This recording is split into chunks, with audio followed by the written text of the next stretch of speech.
Hello, Bob and everybody at Ontario Systems.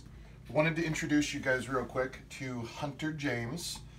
This is my son. He was born March 26th of this year. There he is, right there. I know you guys are raising money this month for Spina Bifida awareness, and I told Bob I would do this at the beginning of the month, so I'm sorry.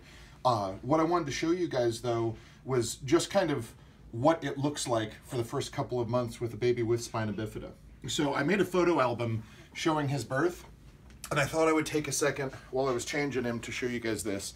On his back, this is how it heals up. So this is what we've got.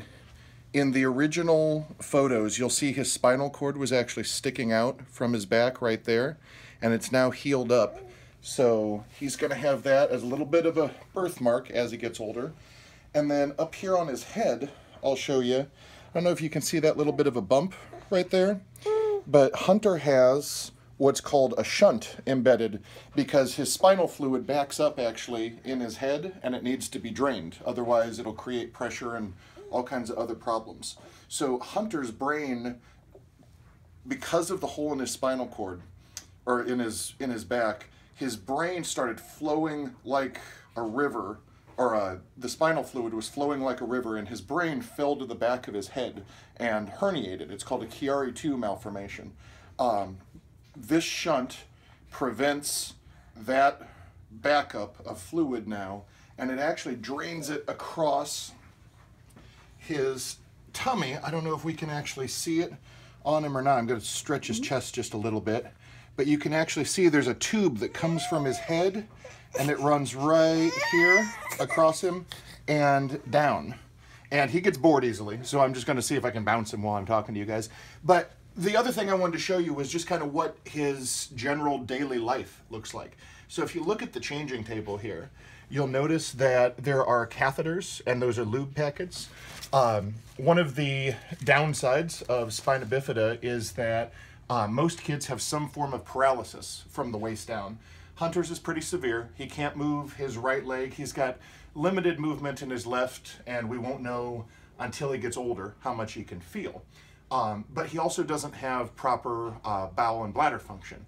So he has to be catheterized at least 4 times a day. And that means we change him just like any other baby, except we also have to stick a catheter in. Fortunately, my wife and I are usually able to help each other out with it, but we drain the urine into this tube or into that container, and then we actually have to keep an eye on how much we're getting, because there's a danger of not doing it frequently enough where urine can actually back up into his kidneys, and that's a whole other mess of problems. Other than that, he leads a pretty normal baby life. You can see that he likes being wide awake. One of his favorite things ever is flying around. His favorite movie so far is The Greatest Showman. He's a huge Hugh Jackman fan. At some point in time, he'll learn that he was also Wolverine, which is going to be my doing. And, you know, we've decided that we are going to be giant advocates for the Spina Bifida community. Hunter, my wife Elizabeth, and myself. So I'd be happy to answer any questions if anybody has any.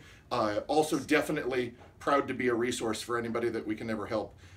Quick shout out to Riley Children's Hospital. Can't say enough great things about what we went through there, but we definitely appreciate everything that you guys are doing to raise money this month. So thank you.